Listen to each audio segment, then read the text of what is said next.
Hello, everybody, and welcome back to the Checkup Basketball Podcast, where I am your host, Bryce, here, as always, to take you over the weekend that was in the NBA.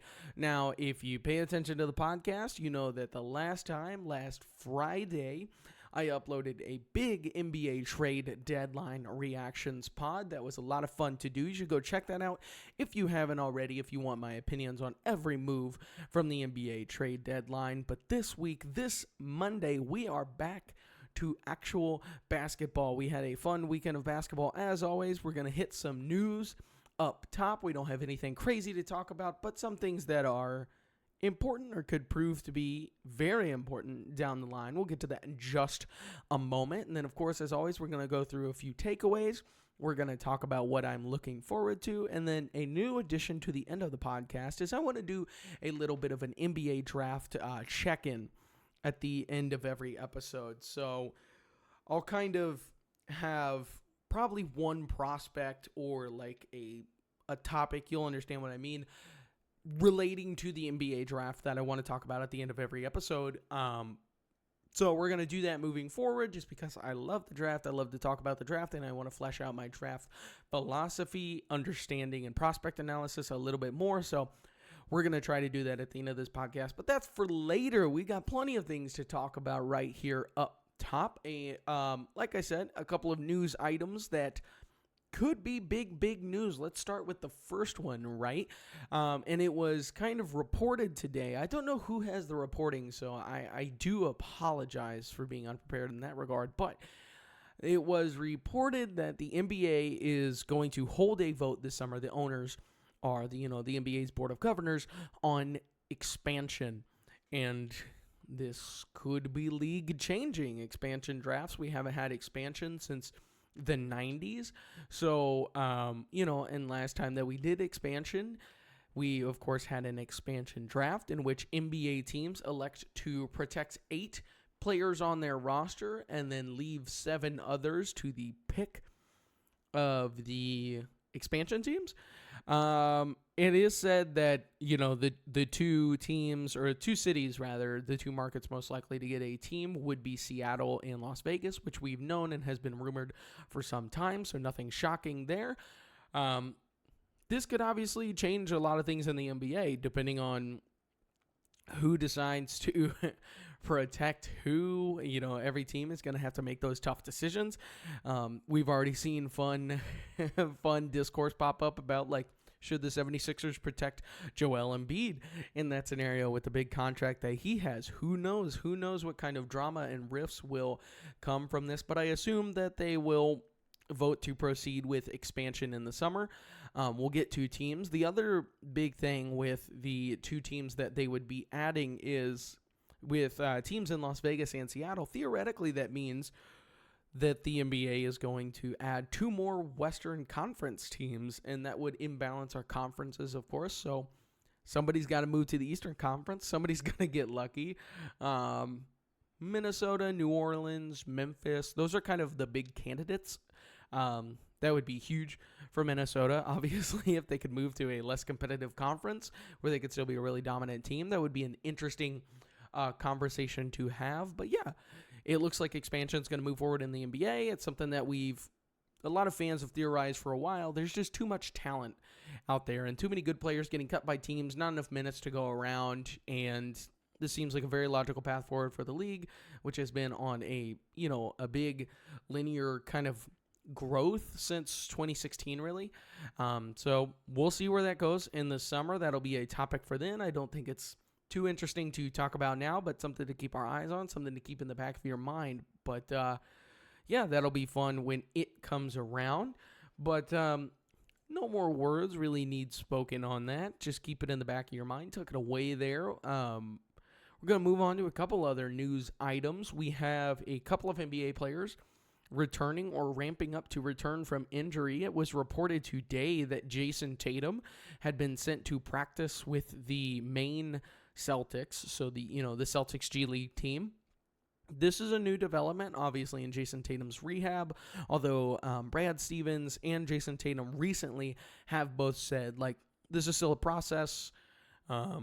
we're not really anywhere super close to an imminent return right now, but this definitely signals that it feels like Tatum intends to return this season for all intents and purposes, and that's obviously big news for the Celtics, for the NBA as a whole, for the playoff race. The Celtics have been really good, like shockingly good this season without Jayson Tatum, and just adding him back into this roster could be positive. It could be disruptive, which would be interesting to see. But, we haven't seen Tatum with this new version of the Celtics without Kristaps Porzingis and Drew Holiday and whatnot.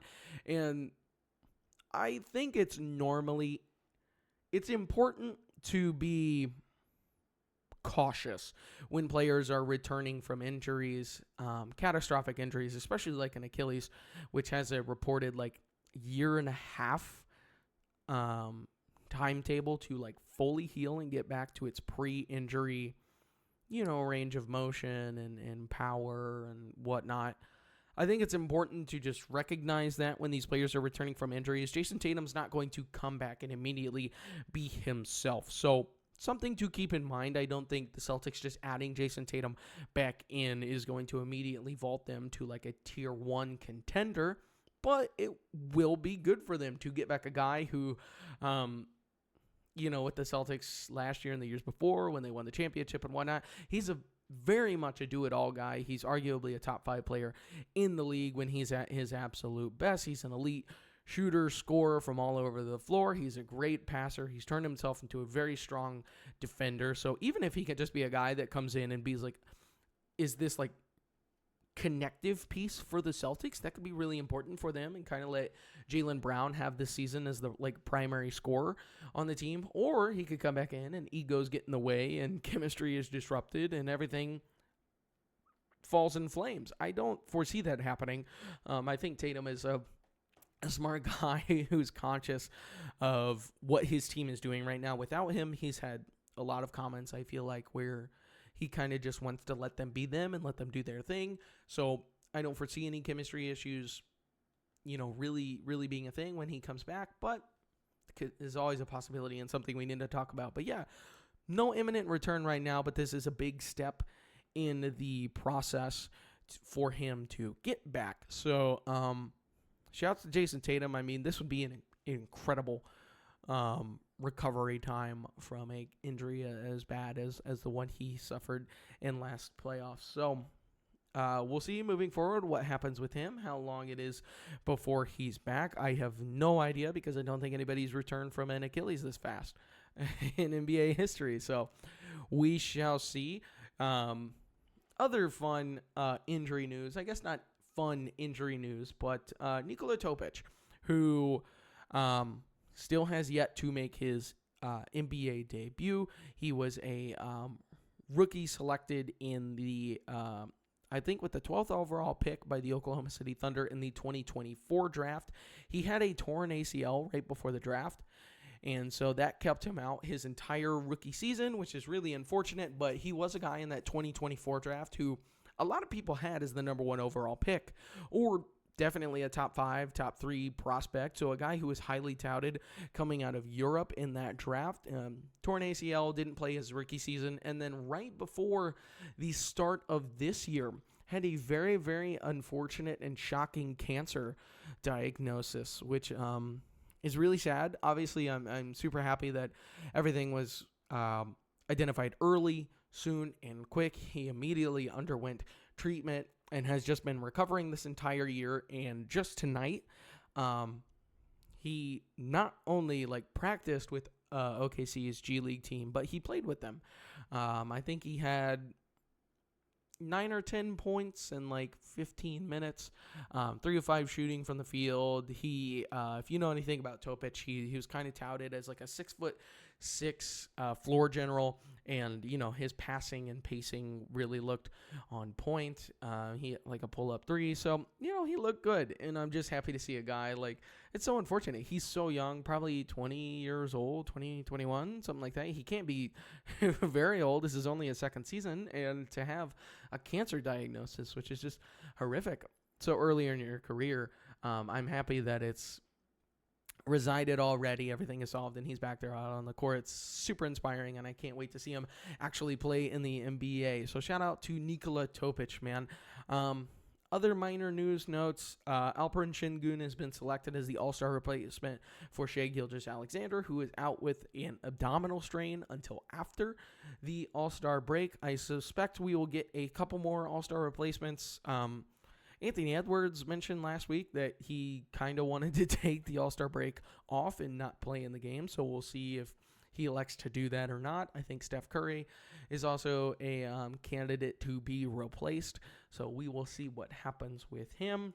But I guess shout out to Şengün, man. He didn't come out in the media and complain about anything, but he was one of the quote-unquote big snubs this year. So with Shai out, he is now in as an injury replacement, and we can all stop talking about it. And then Pacers forward Johnny Furphy, who is a second year player, second year, I think, in the NBA, unfortunately tore his ACL the other night. If you know anything about Johnny Furphy, he's kind of developed into a rangy, athletic defender for the Pacers this year. I know nobody's really watching the Pacers all that much, but Furphy has been a bit of a bright spot as a developmental note for the Pacers. Again, rangy defender. The offense is a bit questionable, but he is like pretty athletic. He actually tore his ACL posterizing somebody. I can't remember who, but when he came down, he landed awkwardly and unfortunately tore his ACL. But yeah.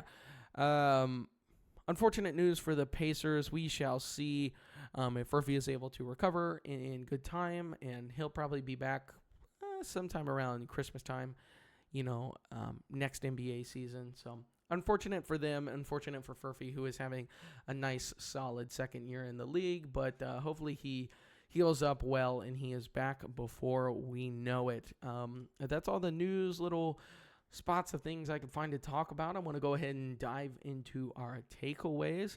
I've got an interesting, controversial topic up first, so let's jump into it, okay? Okay, so this isn't, I mean, it's a little bit about what we see on a basketball court, but also not really. This is a commentary on discourse, I suppose. So I want to address the tanking, quote unquote, issue that the NBA has right now, and I know there's plenty of NBA fans who, after the trade deadline this year, we saw a number of teams move off of talented players in order to, quote unquote, tank or seemingly tank in the back half of this year for this upcoming NBA draft. We've seen just arguably, I think, 10 teams who have just kind of thrown away their seasons and would like to lose a bunch of basketball games in order to get a good draft pick. I mean, I'm looking at the standings right now. Let's read off the teams who want to lose games or have signaled that they want to lose games in the back half of this season, right? So in the Eastern Conference, the Pacers, yup. The Wizards, yup. The Nets, yup. Milwaukee, yup. Although Giannis, no. The Bulls, yep. They traded away all their good players. That's about it. So that's 5 teams in the East. Now we're in the West. The Sacramento Kings. Yep, they suck. The New Orleans Pelicans. Yep, they're bad. Utah. Oh, boy, we'll talk about Utah in a second. Dallas. I think they want to lose games to pair somebody with Cooper Flagg. The Grizzlies. Yep, they traded away Jaren Jackson Jr. and wanted to trade away Ja Morant as well, but couldn't. And then, the Clippers, Blazers, those guys. Clippers don't have reason to tank. So that's 10 teams, 5 teams in each conference that at the trade deadline either moved off of assets or have just been bad all year and have been tanking all year in order to try to move up in the draft lottery and secure a good pick in this upcoming draft, because this upcoming draft is good and has a lot of good players at the top and all throughout the lottery, and teams are obviously very interested in trying to jump up into the top 3 with, guys like Darren Peterson, Cameron Boozer, and AJ DeBonsa as, these alluring young prospects.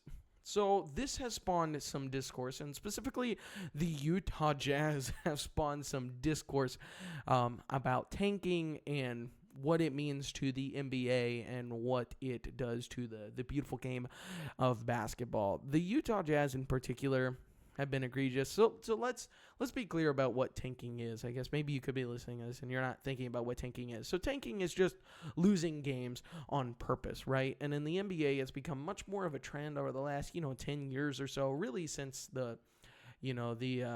those awful 76ers teams were really the first to kind of start this wave.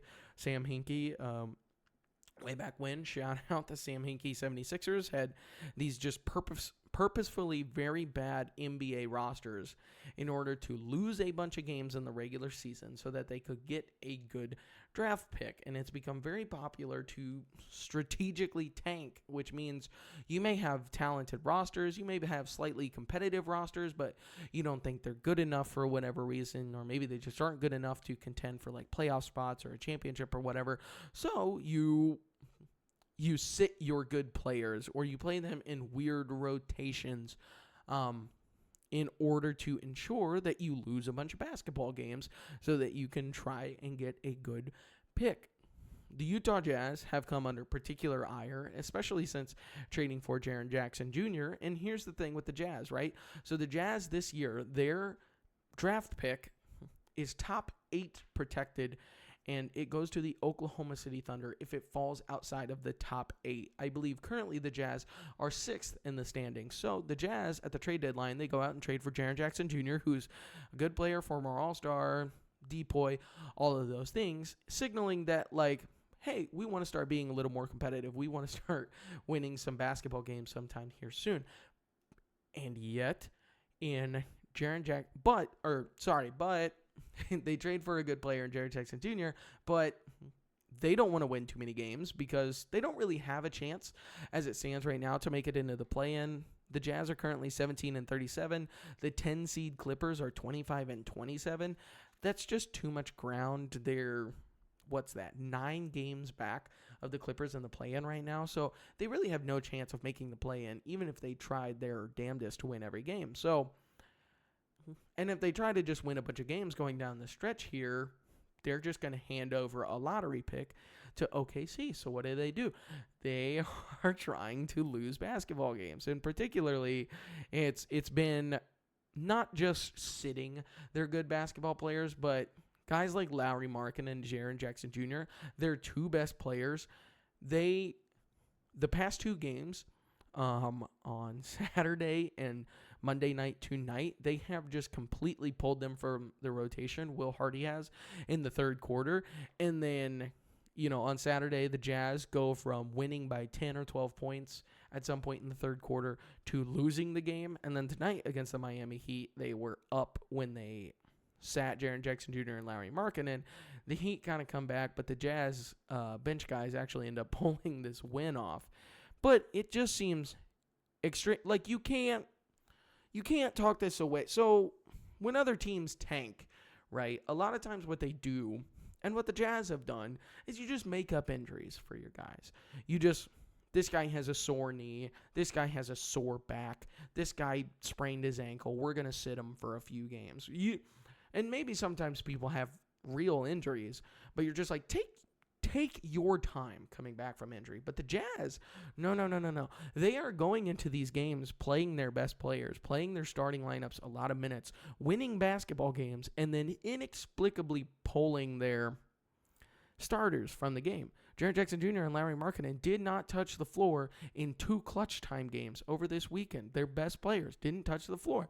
That's as explicit as it could be that the Jazz are trying to lose these basketball games.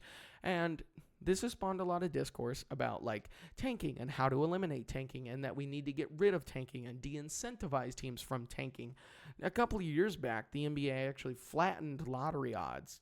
So, it used to be back in the day, 10 years ago or whatever, like the worst team in the NBA had a 25% chance at the number 1 overall pick. The number 2 team had like a 15% or what it was, and so on and so forth, and it was descending. Well, what the NBA has done to try and reduce tanking is they flattened the odds. So they said, like, the top 4 teams, they all have it's like a 14% chance at the number 1 pick. So it's like there's no reason for you to go for the worst record in the league. You can still be the 4th or the 5th worst team in the NBA and still have the same chance at a number 1 pick. But this actually hasn't really done anything to address tanking. If anything, it's gotten more egregious because your spot in the lottery odds, so let's say you're number 1, you can only fall 4 spots back from your spot. Your pick you can't be the second worst team in the league. You can't have the second worst odds and fall to like the 9th pick. You can only fall as far as 6. So what this has actually done is it's created a scenario in which teams are like, oh shit, I've got to get up to the number 1, the number 2, the number 3, overall odds, so that my pick doesn't have the chance of falling to like 8 or 9 or 10 or whatever. Like, I need to be number 1 because if I'm number 1, it guarantees me a top 5 pick, and that's what I need. I'm not guaranteed to fall out. So teams are tanking more than ever. And also, with the flattened lottery odds, we've seen teams like the Atlanta Hawks and the Mavericks last year with Cooper Flagg, like teams who are further back, the Spurs, who are further back in the lottery standings, still have the chance to jump up higher. So if you have the 7th overall odds, there's still a chance you jump up to number 1. And we've seen it happen multiple times now. And so teams are like, okay, well, I'll still tank and be number 6 because that gives me a chance to get number 1. So teams are tanking. Fans and people and media and everything, they're upset about it. But nobody seems to have the right solution. You see so many people who are upset about tanking, and it's so egregious. We need to punish these teams. If you finish with the worst overall odds, you don't get a draft pick and shit like that. That shit is so dumb to me and so asinine because I don't think people understand why teams tank. Why do teams tank? It's because it's so hard to obtain and retain talent in the NBA. Sorry, I had to go make sure I was still recording. But it is so difficult for teams to obtain talent that they see, especially small market teams, they see tanking as their only path forward. I mean, think this through. Teams like the Utah Jazz, the Oklahoma City Thunder, the Pacers this year, the New Orleans Pelicans, all these teams, like, they have no chance of going out and signing free agents. There's no way they're going to attract these top-level free agents to their market. How are they supposed to obtain talent? And if you say that they're supposed to just, just draft well at the 20th pick and try to be competitive or, go out and trade for talent. Well, we're talking about an era of the NBA where this current CBA exists, and it is so hard to lose your asset pool just to try to obtain top-level talent when really we've seen teams with depth over the past couple years are the most competitive in the regular season and in the playoffs. Depth is so important, and flexibility is important, and maintaining your asset pool is important. So you can't just expect a small market team like the Pelicans to go out and trade the farm for whoever and expect them to bring in, let's pick a star like a Donovan Mitchell, right? He's in a small market. You can't expect the Pelicans to go trade for Donovan Mitchell and then use all their picks to do so. Now we're in this current era of the CBA. Donovan Mitchell's going to make a shit ton of money. If you surround him with a couple more starters, you're talking about being close to the luxury tax or being in the first apron. Now you're in the first apron, let's say. Your asset pool is already depleted. Your capabilities of trading for or signing other players are removed or limited severely. And now all of a sudden, you're stuck in a point where you're just kind of in the middle because you have great top-end talent, but you can't plug in new young talent because you don't have any draft picks. You can't go trade for other guys because you don't have any draft picks, or other teams or yourself are limited in your trading abilities. Like, it's just nonsensical. So what do? Well, you try to go draft young talent at the top of the draft because they're going to be on relatively cheap contracts for 4 years, and then you will have the opportunity to retain them at a decent number and pay them more money than other places, and you can help build loyalty and an identity with them and build a relationship with them. It makes so much more sense, especially for small market teams, to be able to draft players and build around them. And teams can only build through, like, small market teams can really only build through the draft. That's like the only way to do it. You can get lucky like the Pacers did and trade for a guy like Tyrese Halliburton. But think about this. Their financial situation is so strained in Indy. And Indy for so long has been so low in attendance. So, like, I doubt they're a team that's making a ton of money compared to the Lakers or whoever. So they go out and they trade for Tyrese Halliburton. Awesome trade. Awesome talent identification. They build a sensible team around him. They have a great coach.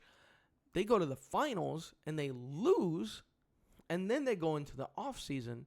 And because they're hamstrung financially and don't have the money to just spend out the ass, they lose a guy like Miles Turner. And Miles was not amazing in the playoffs, but he was their starting center, and they didn't really have a way to just replace him very easily. How did they replace him now? Well, they go out and they trade for Ivica Zubac at the deadline. They expend 2 more first-round picks. They trade away Benedict Mathurin because they don't want to sign him, and they give up on Isaiah Jackson, who was a young big. I don't know if Isaiah Jackson played a ton of minutes, but young backup big possibly, and would be better with Tyrese Halliburton around. So this team who just went to the finals, who did everything that, like, they did everything ethically, right? The Pacers never tank or whatever.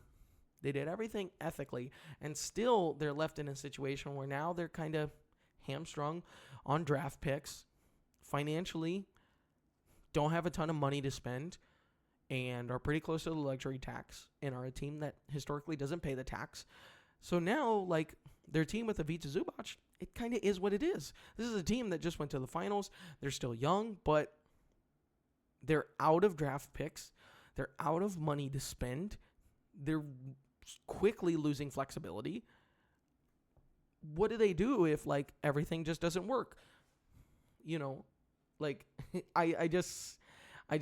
it would be so much easier if we could reward teams, especially small market teams. You have to give small markets an advantage over the big markets, because the big markets just have all these built-in advantages to be able to obtain talent the small markets don't, and that's why small markets tank. So my solution to tanking, and I kind of want to wrap this up here because I've been talking for a long time, but my solution to tanking, and one thing that I think I would like the NBA to explore, is if you draft a hometown guy, or let's just, you draft a player, the team that drafts and develops a player, when they go to sign an extension with the team, especially like a max contract or something, that contract should count less against that team's cap. The player should still get all the money, but let's say, let's take OKC. OKC takes Chet Holmgren. They draft him number 2 overall, and they sign him to a big max contract extension worth, I don't know, what's it, like $50 million or something. Well, towards OKC's cap, that deal should only count as $40 million or $35 million.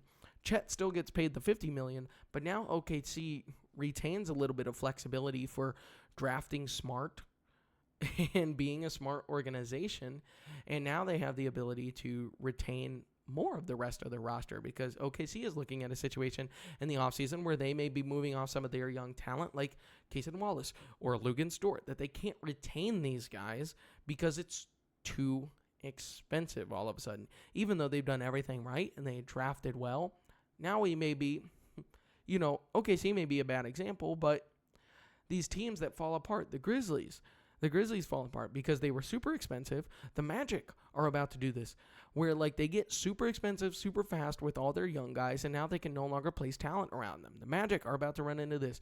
They extended Wagner and Paolo Banchero, and now they have Desmond Bane. They have all this long-term, huge money on their books, and the Magic just aren't great, but they're looking at also having to extend Anthony Black in the offseason. So, like, the money they can extend to Anthony Black is going to be limited, so they're going to have to trade off more of their roster in order to retain Anthony Black, a guy that they drafted and developed and wanted to be competitive. Well, we're just going to accelerate the Magic's downfall because they have to move off of talent in order to remain somewhat flexible or affordable in any way. And that just doesn't make sense to me. I think you have to give small markets better advantages in the spending marketplace with big markets, because the talent acquisition is just different. You don't solve tanking by like forcing every team to quote unquote try and be competitive every year, because you're still going to end up with teams that are terrible or bad, like the Pelicans or the Nets. And if your argument is that they should just lose their draft pick, well, guess what? The next year they're going to be just as awful because they can't attract any talent. And you just want them to stay bad forever, and that's dumb to me. So that's my piece on tanking. Sorry that ended up being a little bit longer than I anticipated. But yeah, to like kind of summarize things, I think to solve tanking, you need to incentivize or give incentives to small markets that make it easier for them to retain their talent. And I think the biggest way you can do that is by making their contracts of players that you draft and develop not cost the full amount against your salary cap. I think that would really help things move along, but you'll have to let me know your opinion on that. Let's keep it moving. I got 2 more takeaways to talk about.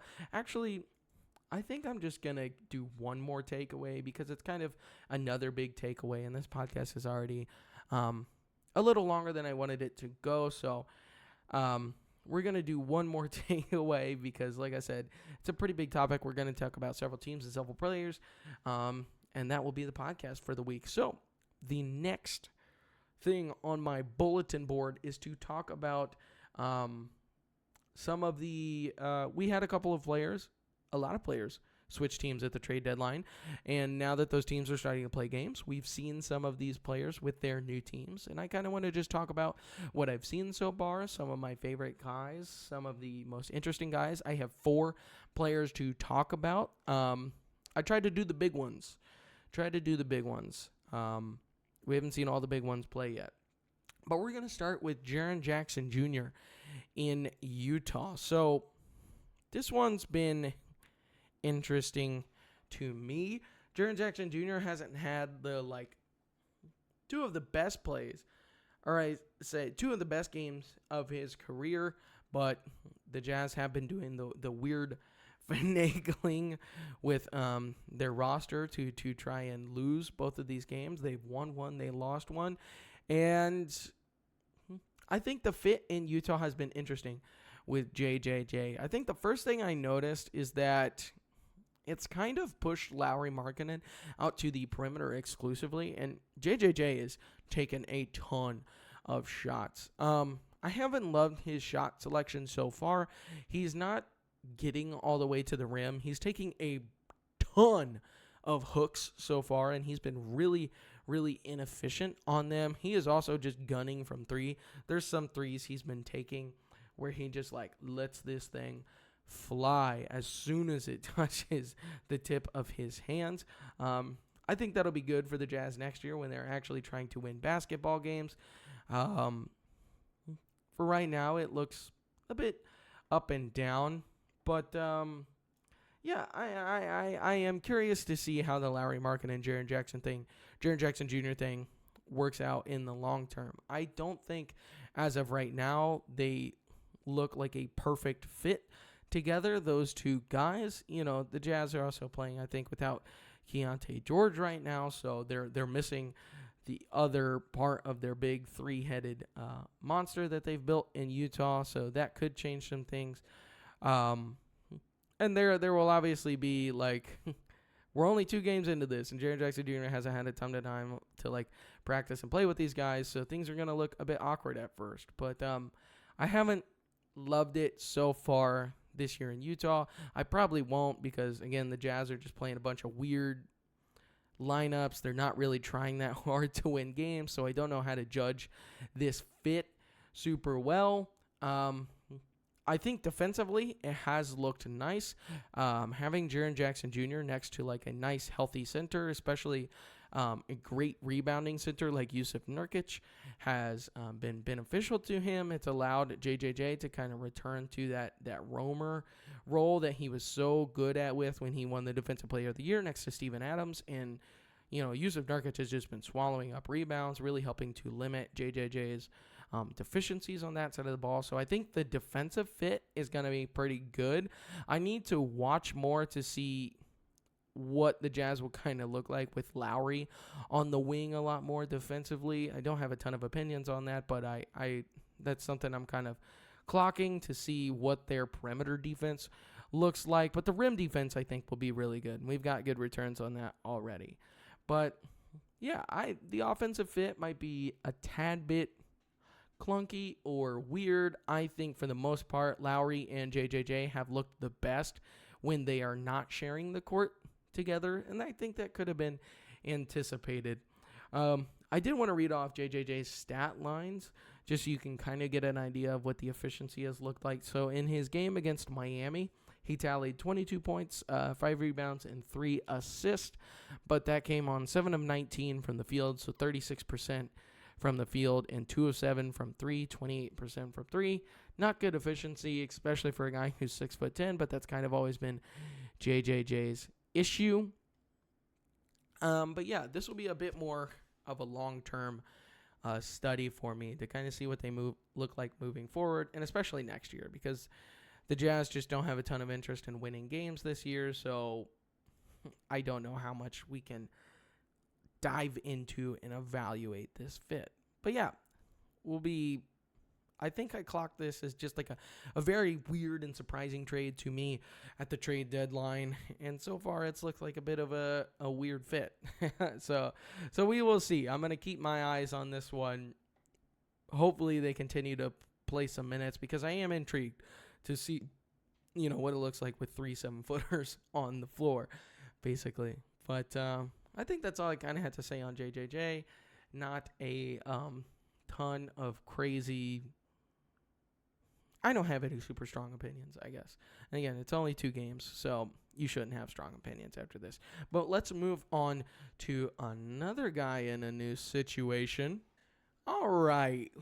Let's talk about James Harden in Cleveland. We've had a couple of interesting games with interesting outcomes already for the Cavs.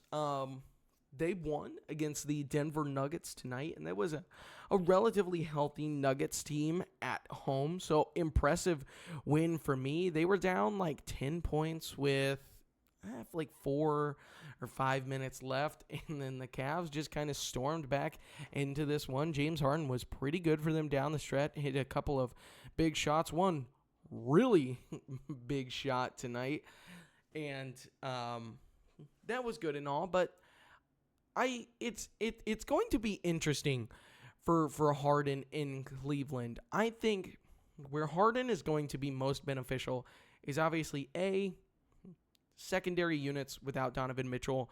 It's going to be great to just have an elite all-star, former MVP level talent running those units. James Harden is very much used to, running an offense around himself, and he's very good at it still to this day. So that will help the Cavs maintain just a level of competitiveness when Donovan Mitchell is on the floor, which has just not been something they've been able to do this year. I'm very much looking forward to the rotations that the Cavs pull out. I think you can play Harden and Mitchell together a little bit. There's been some interesting like Harden, Mitchell, Keon Ellis, and Sam Merrill lineups, so where they go like super small with a ton of spacing with Jared Allen at center. Evan Mobley is hurt right now, so that kind of messes with the feng shui of that all. But you can throw out all sorts of funky lineups with James Harden and Donovan Mitchell on the floor. Obviously, you can, you can sit Donovan Mitchell and let James Harden run an offense.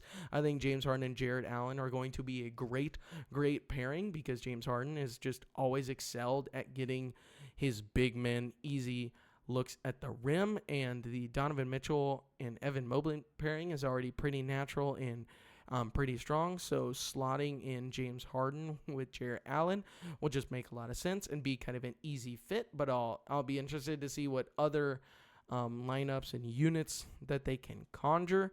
I think there's a lot of things that just kind of are seamless or easy fits in the rotation, and that will be very helpful for the Cavs. That being said, when it's been kind of an awkward fit obviously. I think it's going to take a while, maybe take a minute for Harden and Mitchell to really figure out how to play together.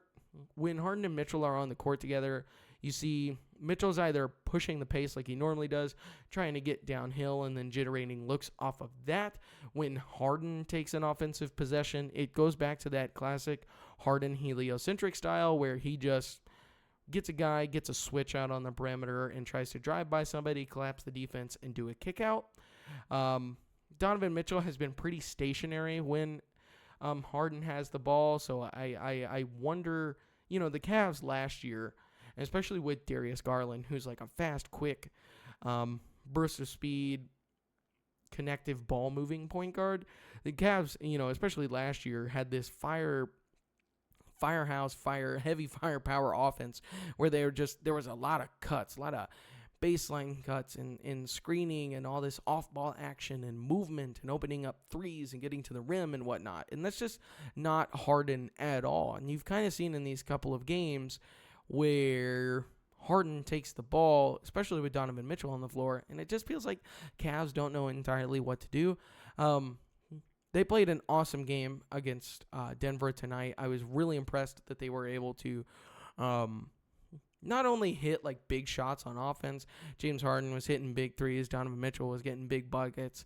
But that's expected on offense. But I was surprised that they were able to hold up on defense as well as they did, especially, flustering Jokic and getting under his skin and forcing Jamal Murray in particular into really tough shots. I think Keon Ellis was fantastic at doing that. But yeah, I wonder how long it'll be before we see Harden and Mitchell become like a really awesome duo. I just don't think it's there yet, and that's fine. That's fine. It's only 2 games. But I do anticipate, and I do think there's a world where, this Harden move for the Cavs turns them back into just a really awesome team. I love Darius Garland, but the health stuff was obviously a big, big issue. And was going to be moving forward. So I think it does make some sense for the Cavs to feel some urgency and to move on from him and to go to James Harden, who's a guy who can just help you get wins and help eat up minutes in the regular season. Going into the playoffs, I'll be so curious to see what they look like because it could get disastrous because the defense could just be so bad that it's kind of unable, like the Cavs are just unable to work past that, and that's a big concern to me. And then the other thing is like if the offense just gets too one-dimensional with those two on the court, like just too easy to guard, whereas they were so much more dynamic last year. But the Cavs haven't had much playoff success with this version of the team, with Jared Allen and Donovan Mitchell and Evan Mobley. So we haven't even seen what it looks like for them to have playoff success. So if they have playoff failures, it'll just be more of the same. But yeah, I'm very optimistic about the fit for James Harden in Cleveland. I think he will be awesome for Jared Allen, which is huge for the Cavs to keep Jared Allen engaged. He's a kind of guy who is a flow guy for sure, and he can kind of get beasted and moved around and disengaged, and Harden just keeping him engaged will be huge, I think, for people like Jalen Tyson and Keon Ellis and Evan Mobley when he comes back. And if they can get Donovan Mitchell into more interesting off-ball actions, like Harden's passing will open up so many opportunities for them that I think they could become very dynamic once again. So I'm optimistic about this fit. I am super curious to monitor it moving forward. The game against Sacramento, where they were down late against Sacramento, almost lost a game to the worst team in the NBA. That felt problematic to me. I did not like that. The defense in particular was like really bad in that one. The Kings were just getting so many easy shots, especially in transition, and Harden looked really disengaged on that end. But tonight in Denver was something different. This is a huge win for the Cavs. I still think this can be a team that could theoretically be the 2nd seed in the East. So shouts out to James Harden. I wish nothing but the best for you. You're my brother's favorite player, so I'm going to have to hear about it one way or the other. Yeah, but this is a big one for me moving forward. But I think that's all I have to say on that front. Let's move on to another guy. All right, let's talk about another guy who could be an impact player for an important team. And of course, he is of special interest to me, and that is Jared McCain with the Oklahoma City Thunder. Jared has already played 2 games with the Thunder, and the box score is not going to look electric. I don't anticipate you going to the box score and hearing what I have to say and agreeing with me, because you're going to be like, what the hell are you talking about? This guy can't be making that big of a difference. And it's not been like out of this world amazing. Make this guy a starter right now. He's one of the 8 most important players on the team at all. No. But Jaren McCain for this Oklahoma City team, and I watch Oklahoma City almost every game that I can, has already just made a tangible difference. And Shai Gilgeous-Alexander isn't even on the floor. Now, Jared is mostly playing in second units with all bench guys. So a big thing for OKC this year has just been their lack of ball handling and offensive creation, especially without Shai on the floor, and particularly when A.J. Mitchell doesn't play. Jalen Williams hasn't looked exactly like himself this year and hasn't been able to carry second unit offensive creation. That's okay. A.J. Mitchell has been really good when he's in, but he can't be the only ball handler on the floor. And, in these games, with the few games that OKC has played without Shai and without A.J. Mitchell, like these second units just kind of end up looking really disastrous. OKC just doesn't have a way to manufacture offense. And yet, now after the Jared McCain trade, in the 2 games that Oklahoma City has played, they played tonight against the Lakers and against Houston. Those second units with Jared McCain plugged in have been pretty damn awesome, man. And it's just because Jared immediately provides another level of spacing on the court that OKC just doesn't have. A lot of teams just feel comfortable helping off of OKC shooters like Kenrich Williams and Cason Wallace and Alex Caruso and Luguentz Dort. Isaiah Joe is pretty much the only crazy sharpshooter on the roster. And now having Jared out there, you can already see how he opens up more space. OKC was playing these really fun lineups, these bench unit lineups, where it's like Jaren McCain, Isaiah Joe, a Cason Wallace or like an Alex Caruso tonight against the Lakers, and then the double bigs with Isaiah Hartenstein and Chet Holmgren. And for what OKC lacks in a ball handler in that lineup, they make up for with just spacing, cutting, and passing from Isaiah Hartenstein. It's been a ton of fun. Chet has also provided a bit of he's a nice play finisher for that. He's a nice upward finishing threat at the rim. And then Isaiah Joe and Jared McCain are just out there spacing the floor. You got Alex Caruso and Cason Wallace are just backdoor cutting all the time and getting right to the rim, wide open at the rim. Isaiah Joe was also doing a great job. I think Jared had a couple of moments where he can grab the ball, he can handle it a little bit, he can come off a screen from Hartenstein, he can bump into his defender, step back, and hit a mid-range jumper. OKC, Caruso, Isaiah Joe, these guys, they aren't really doing that, but McCain is capable of doing that. McCain is also a great relocator, movement shooter, and that's been super helpful. So I think just having another spacer for OKC is already going to pay so many dividends, especially in the regular season. I don't know if he's a guy who can play a ton in the playoffs. Who knows? He is getting targeted quite a bit on defense, but he is competing, and OKC, when fully healthy especially, will have a ton of guys around who can help compensate for his defensive inefficiencies, and those inefficiencies have not mattered at all when the Lakers were going at him. Now it's the Lakers and Rockets, and the Lakers, particularly without Luka Doncic and Austin Reeves on a minutes restriction, don't really have a ton of ball handlers who can attack Jared exclusively, but I think he's a guy who competes and plays his ass off. He's going to be so good, especially as he picks up more chemistry with the rest of the guys on the roster. And I just cannot wait to see him in lineups with Shea.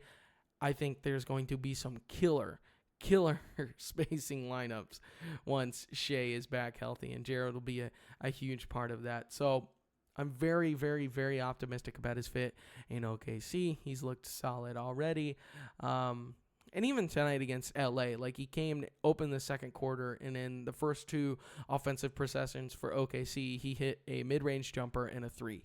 So just like this instant offense plug in, and OKC doesn't win this game without his like burst and help in the second quarter tonight. They just flat don't. So very optimistic about his fit moving forward. I think that's enough talk on Jared McCain, as most of the rest of you probably don't care nearly as much as I do. So we will move on to the last guy that we need to talk about, and that is going to be Ayo Dosunmu. Ayo Dosunmu was kind of everybody's, I feel like a lot of NBA's people like favorite trade, or at least favorite trade that a contender made to get better, because we didn't see a ton of teams at the top make trades for players who could definitively help like win a championship this year. And the Timberwolves had an obvious need or lack on their team of ball handling help and point guard help. And so they go out and they trade for Ayo Dosunmu at the deadline. And although I was not skeptical of the fit, I think I was a bit more cautious. People would point out that he's shooting like 46% from three this season, and 46% is a lot for Ayo. He's kind of a guy who has one good season, one bad season, one good season, one bad season. So he's a bit streaky. I don't think he's as crazy of a shooter as 45% would suggest. And he also had this, like, there was this really funny trend where Ayo Dosunmu is like a smart guy, or an NBA smart guy.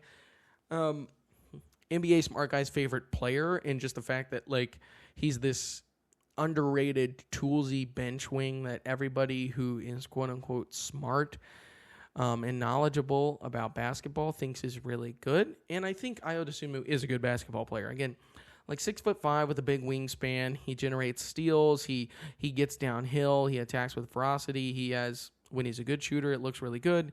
But the Bulls, for like every year that he's been on their roster, they've always been like a net negative when he's on the floor. And I know the Bulls aren't a great team, but it's kind of crazy for a guy that everybody was like so ecstatic about and thought was so good that his team was always better when he wasn't on the court.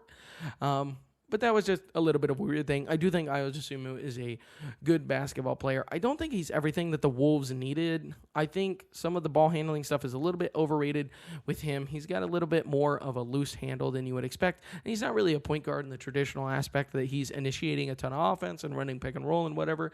He's more so like a combo guard guy where he can get downhill, and he runs well in transition. He can handle the ball, but he's not a crazy play initiator, and I thought the Wolves needed a bit more of a play initiator. But the trade for Ayo Dosunmu signaled to me that the Wolves were doubling down on their efforts to make Anthony Edwards their primary initiator. They want Ant to be their Shai Gilgeous-Alexander, their guy who handles the ball all the time, who initiates the offense, and in that regards, Ayo can be a guy who plays well off of that. All that being said, I think I was a bit, maybe not more skeptical on this trade, but I thought it was a tad overrated. We've never seen Ayo Dosunmu in the playoffs. So I never know what to expect about those kind of guys. Always been on a bad team. Always been a negative when he's on the floor. Streaky shooter. But he's played a couple of really nice games for them, particularly tonight against the Atlanta Hawks, who, the Hawks were without Jaren Jackson. The Wolves just put the absolute beat down on them. But Ayo was a big part of that. He played 30 minutes coming off the bench. He was 9 of 13 from the field, 2 of 4 from 3. He had 21 points, like 1 rebound, couple of assists, couple steals. And he was really good. Playing in transition quite a bit, really well, and giving the Wolves some pace that they don't really have all the time, and because they don't have the ball handlers always capable of it. Ayo was really, really great at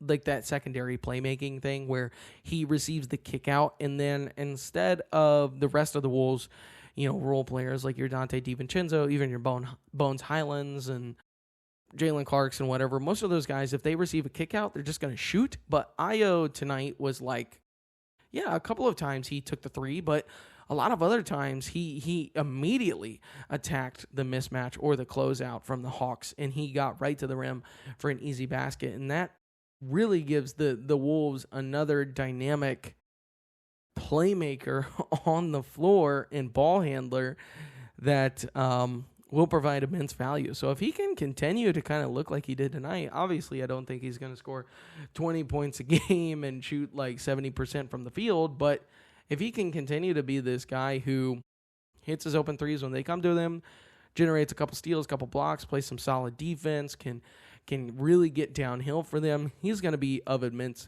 value. So I think he's looked really good so far with the Timberwolves. I'm excited about that fit moving forward, more excited than I was at the deadline. We'll see what it ends up looking like in the playoffs. I mean, the Wolves in their first game with Io got stomped by the Clippers, but that was just a lackadaisical effort from the Wolves all around. Io didn't really have a bad game in that one, but the Wolves just, they have this tendency to go up and down. Sometimes they have the energy, sometimes they really don't. That's kind of just how they work, and I wonder if Io can be an injection of energy for them, a guy who just plays hard every time he's out on the court, and I think that'll be important for them. So, like the Io Dosunmu fit so far, good news for the Wolves, and we'll monitor it moving forward. That's going to wrap me up for my takeaways from this past week. This ended up being longer than I thought, so we're just going to roll on through. I want to talk about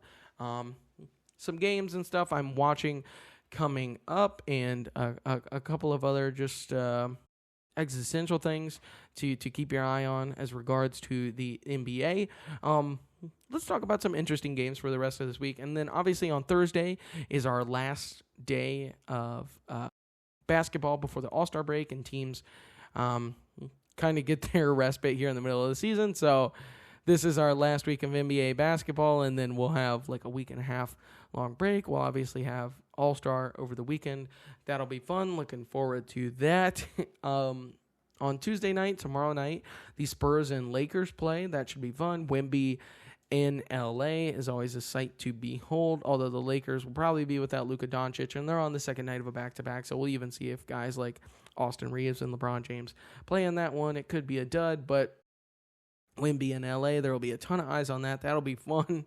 I think the next night on maybe on Tuesday or maybe on Wednesday, we get a Pacers Nets absolute tank masterclass. That's actually a really important one for like the Pacers to lose, or either one of those teams to lose, to have hopes of maintaining their positioning in the lottery odds. So that's going to be a big one. We might see some disgusting lineups in that one. These Clippers and Rockets on Tuesday and Wednesday play back-to-back games. The Rockets have been super inconsistent and really bleh to me as of late. And even though the Clippers made kind of tore their team down at the trade deadline, they've still been pretty good ever since. Like I said, they put the absolute beat down on the Timberwolves the other night. That was wildly impressive, and Kawhi is still awesome. So we'll see in those back-to-back games if the Clippers can kind of uphold that momentum that they've had and put some more shame on this Rockets team. Maybe we'll get some fun Ime quotes out of that one. The Oklahoma City Thunder and the Phoenix Suns play on Wednesday night. That's going to be a fun game. It's outside of the NBA in-season tournament game back in December. Every time the Suns and Thunder have played, it's been very competitive, high energy, and really fun game. So looking forward to that, especially just to continue to see what OKC looks like with Jalen Williams back and no more Shai Gilgeous-Alexander. Wednesday night, we also have Hornets versus the Hawks, a play-in special, ladies and gentlemen. You're going to want to tune in for that. My beloved Hornets, who might be out with several of their key players, as Charlotte really got into it with Detroit tonight. You should go watch that fight video. We also have Knicks versus 76ers on Wednesday. Two teams with some, I guess you could say, bad blood between them. They played a really fun playoff series a couple of years back. That was awesome, and I love watching the 76ers play. Tyrese Maxey is just an electric basketball player. And then, there's not much going on Thursday. It's the last day before the All-Star break, so we will see what happens. The tank race, y'all. Like I mentioned earlier in this episode, we got 10 teams, that are tanking going down the end of this year. So we're going to get some ugly basketball, y'all, unfortunately. But in that sense, we're also going to have some guys who spoil the tank for some teams, and that's always fun. We're going to see some very, very random G League guys or guys who are not really NBA players go off for big games and kind of ruin the draft hopes of some of their teams. So looking forward to that. Always keep my eye on it. And then another little bit of an interesting thing to keep your eye on is the 40-20 rule. If you don't know what the 40-20 rule, I believe it was at least, what's the word I'm looking for? Not created, but kind of like stamped or stated, I think by Phil Jackson, as kind of a rule of thumb where an NBA champion should expect to win 40 games in the regular season before they lose 20.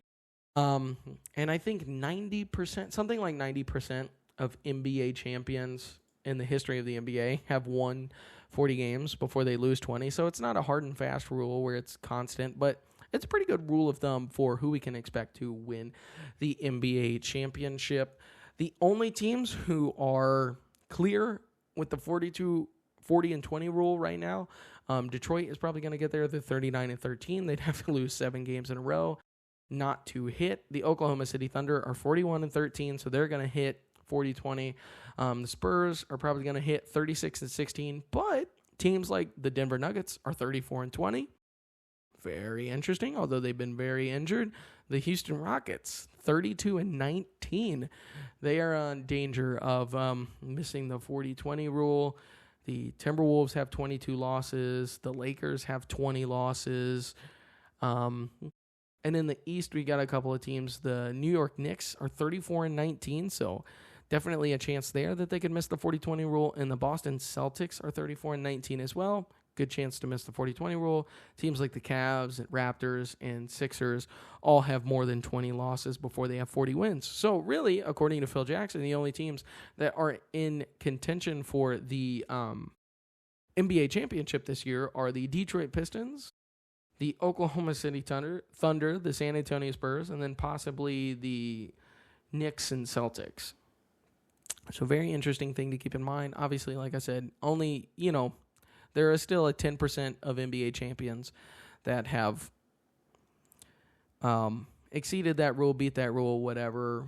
So you could definitely see teams like the Denver Nuggets could definitely be a candidate to beat that rule, but something interesting to keep in mind. And I think that is going to wrap me up. I did want to have a draft prospect check-in, but this episode is already longer than I want it to be, so I'm just going to go ahead and end it here. We'll have plenty of time over the All-Star break to talk about draft stuff. I'll probably have a draft exclusive episode during that week. I appreciate all of you for getting to this point in the episode. If you managed to listen to it all, thank you so much. Go ahead and subscribe to the page. Subscribe to me on Apple Podcasts, Spotify, whatever you want. Follow along. I appreciate you. Share this with friends, family, or anybody that's willing to listen. And I will catch you all in the next one as we go out with this this Hawks Timberwolves fight. I missed this one amongst the Pistons Hornets chatter tonight. So, yeah, like I said, thank you so much for watching. I appreciate you, and goodbye.